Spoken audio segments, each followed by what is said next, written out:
जय श्री कृष्णा। महाभारत में माता कुंती को 5 पांडव का माता और राजा पांडु की पत्नी कहा जाता है। महाभारत में कुंती एक अद्भुत महिला थी। राजा पांडु की मृत्यु का बाद अपने 5 पुत्रों को अच्छी तरीके से पालन पोषण किया था। उनको धर्म के रास्ता पर चलने की शिक्षा दी और राज दिलाने के लिए प्रेरित किया था। इन सब के बावजूद माता कुंती को कुछ लोग भला बुरा कहते हैं, क्योंकि कुंती जब अविवाहित थी वो कर्ण को जन्म दिया था। कर्ण का जन्म होने का बाद समाज के डर और भय के कारण माता कुंती ने कर्ण को गंगा नदी में बहा दिया था। आइए जानते हैं कुंती को कैसे भगवान सूर्यदेव से प्यार हुआ था और कैसे भगवान सूर्यदेव और माता कुंती के एक गलती के कारण कर्ण को पूरी जिंदगी अपमान सहना पड़ा और कुंती एक राजकुमारी होते हुए भी उससे सुख प्राप्ति नहीं हुआ था जिसकी वह अधिकारी थी। हिंदू शास्त्र अनुसार कुंती राजा सूर्यसेन की पुत्री थी। उसी समय राजा सूर्यसेन के चचेरे भाई नागवंशी राजा कुंती भोज निसंतान थे। राजा सूर्यसेन और नागवंशी राजा कुंती भोज के अच्छा मित्र थे। राजा सूर्यसेन ने कुंती भोज से वचन दिए थे, जब उनका पहला संतान का जन्म होगा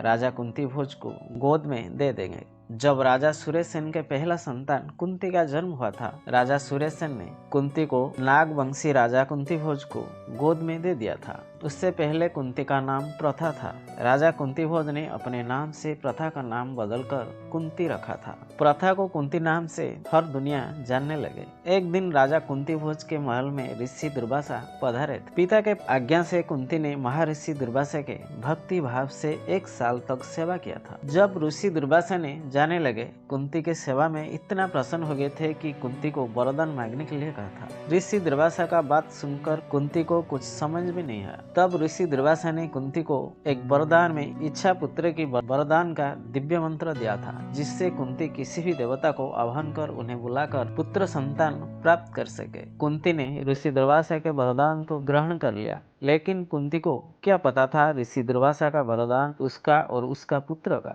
जिंदगी में अभिशाप बन जाएगा और ये अभिशाप जिंदगी भर सताने लगेगा। कुछ दिन जाने के बाद कुंती ने अपने महल में बैठी थी। तब सुबह का समय था। भगवान सूर्यदेव का किरण महल में पड़ रहा था। तब कुंती को ऋषि दुर्वासा का वरदान का दिव्य मंत्र याद आया। कुंती ने सोचने लगा कि क्या इस दिव्य मंत्र से किसी भी देवता को मैं आह्वान कर सकता हूँ। ऐसा सोचकर कुंती ने अपने घर की खिड़की खोलकर देखने लगे और भगवान सूर्यदेव को निहारने लगे और ऋषि दुर्वासा के दिव्य मंत्र को जप करने लगे। उसी दिव्य मंत्र जप करने का बाद भगवान सूर्यदेव कुंती के सामने प्रकट हो गए थे और कुंती को बुलाने का कारण पूछने लगे। कुंती ने भगवान सूर्यदेव से बोलने लगे कि हे सूर्यदेव, मैंने आपको ऋषि दुर्वासा के दिव्य मंत्र को शक्ति परीक्षण करने के लिए बुलाया था। आप कृपा करके यहाँ से चल जाइए। कुंती के बात सुनकर सूर्यदेव ने कहा, कुंती, तुम्हें जिस मंशा से हमको आह्वान किए हो, आपको वरदान लेना ही पड़ेगा। हमें अपने अंश तुम्हें देकर जाना पड़ेगा। भगवान सूर्यदेव का बात सुनकर कुंती घबरा गई थी। कुंती भगवान सूर्यदेव से डरकर क्षमा प्रार्थना करने लगे। बोलने लगे कि मैं भूलवशत आपका स्मरण किया था, मुझे क्षमा करे, आप वापस यहाँ से चल जाइए। कुंती का बात सुनकर भगवान सूर्यदेव ने बोलने लगे कि हे कुंती, आप डरो मत, हमें हमारा अंश देकर ही जाना पड़ेगा। भगवान सूर्यदेव का बात सुनकर कुंती घोर चिंता में पड़ गई थी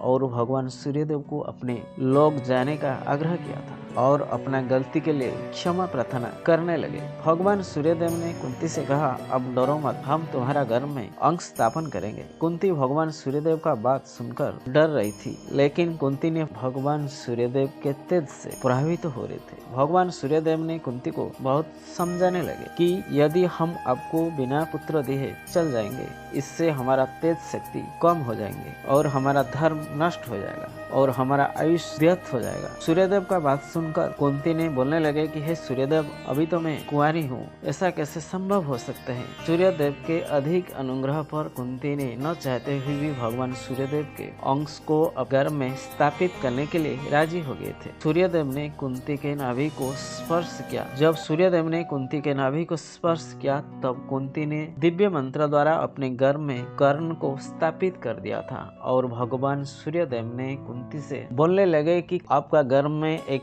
चमत्कारी पुत्र जन्म होगा और आपका चरित्र भंग नहीं होगा। आप हमेशा पवित्र ही रहोगे। आपके पुत्र कवच और कुंडली के साथ धरती पर जन्म लेगा। वो एक विराट योद्धा कहा जाएगा। वो सारी सृष्टि में दानवीर कर्ण नाम से वो जाना जाएगा। सूर्यदेव ने ये बात बोलकर चलने लगे। माता कुंती ने भगवान सूर्यदेव से क्षमा मांगने लगे। भगवान सूर्यदेव ने बोलने लगे कि इसमें आपका कोई गलती नहीं है। सूर्यदेव ने स्वर्गलोक में देवलोक का होड़ मची है, धरती पर क्षत्रियों को स्वर्ग कैसे लाया जाए, इसलिए मैं पहले करते हुए कर्ण को पैदा किया। आगे सभी देवता अपना काम करेंगे। कुंती के मन में भगवान सूर्यदेव को देखकर दिव्य मंत्र बोलने का विचार ही देवता ही ऊंचाया था। भगवान सूर्यदेव चल जाने का बाद कुंती कुछ समय के लिए खुशी हो गई थी, लेकिन कुछ समय का बाद कुंती को चिंता सताने लगी। अगर किसी को पता चल जाएगा मेरा क्या हो, एक अविवाहिता कन्या कैसे गर्भवती होगी। कुंती को गर्भवती होने का डर सताने लगा। समय बीतते गया। कुंती अपने गर्भवती होने का डर